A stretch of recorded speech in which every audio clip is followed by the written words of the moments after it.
Lima, ciudad de monumentos, recuerdos de batallas del pasado y los héroes que las lucharon. Historias que a todos nos han enseñado a recordar.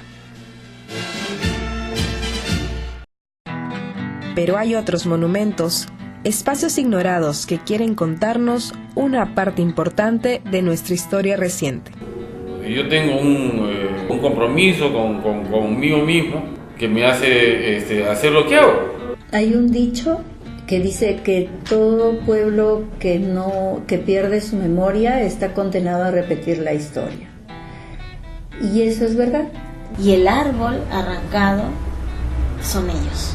Cada una de las víctimas y desplazados es el árbol.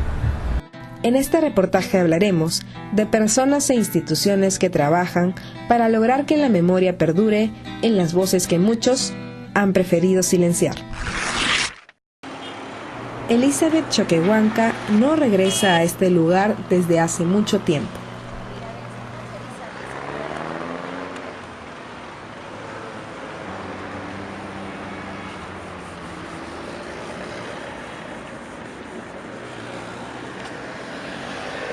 Eso ocurrió a eso de las 3 de la mañana, 4 de la mañana más o menos. Y nos habían dicho que habían visto camiones de la Municipalidad del Callao. Y vimos, pues, ¿no? O sea, el árbol estaba cortado en pedazos. Fue en el 2007 que el Comité Cívico para que no se repita Lima Sur inauguró el monumento en honor a la verdad para la reconciliación y la esperanza, dedicado a las víctimas desplazadas por el terrorismo. Elizabeth Choquehuanca ha trabajado al lado del padre Thomas Burns McNamara defendiendo este monumento más conocido como el árbol desarraigado. El monumento es un árbol que está arrancado y tiene las raíces colgadas afuera y tiene 3 puntas y es como si fuera una hoz, ¿no? Esta herramienta violenta refleja a los militares, a los terroristas que en aquellos tiempos entraron, ¿no?, en nuestras provincias y empezaron a sacar a la gente. Hasta que, el 28 de mayo del 2010, el monumento fue destruido sin ninguna explicación. Muchos grupos no dejaban de buscar a los responsables de la violencia contra el árbol. La sorpresa llegó al descubrir que fue la Municipalidad de Villa María del Triunfo la que ordenó la destrucción de este, la misma que antes los había apoyado para la construcción. La municipalidad aseguró que lo hizo para mejorar las pistas que rodean el óvalo. Hoy, 3 años después, estas siguen intactas. Así como el árbol fue enterrado por las autoridades, en 1992 se buscó enterrar en Cieneguilla la historia de los jóvenes de la Cantuta.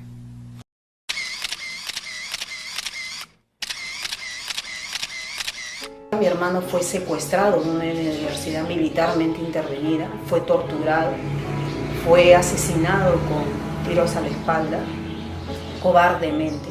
Carmen Amaro es la hermana de Armando Amaro Cóndor, uno de los jóvenes estudiantes de la Cantuta secuestrados y asesinados por miembros del ejército peruano. Desactivar el sistema. En 1995, el gobierno fujimorista decretó una ley de amnistía para todos los delitos cometidos por agentes del Estado en lucha contra el terrorismo. Fue en ese momento cuando el artista peruano Ricardo Vice decidió intervenir las Pampas de Cieneguilla, en donde se hallaron las fosas.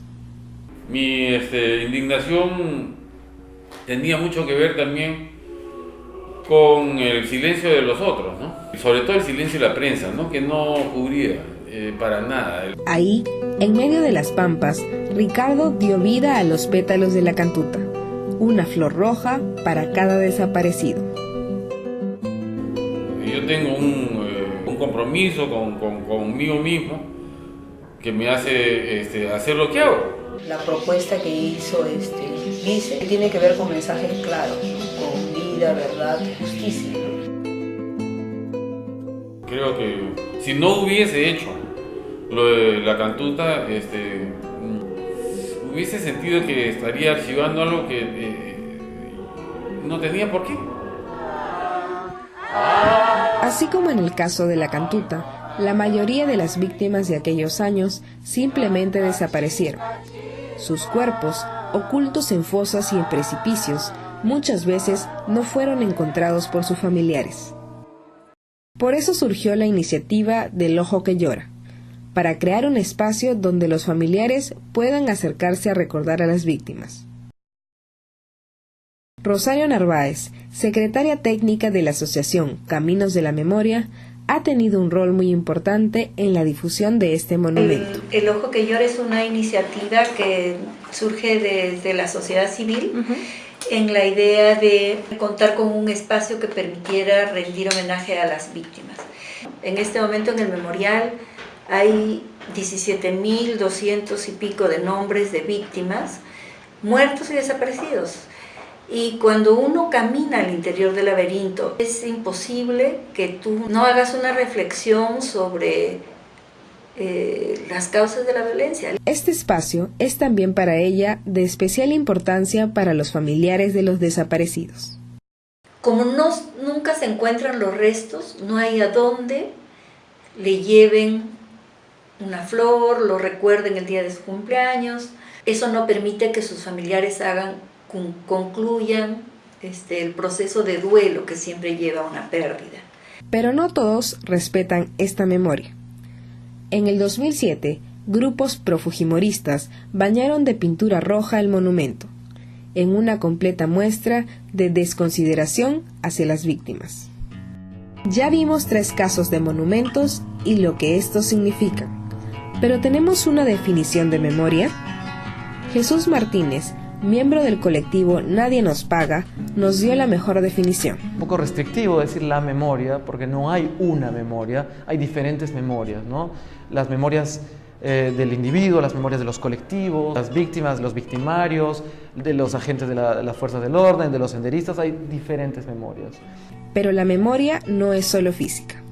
Un espacio de memoria no es solamente un espacio físico, pueden ser simbólicos, pueden ser incluso corporales, narrativos, imaginarios, etcétera, etcétera.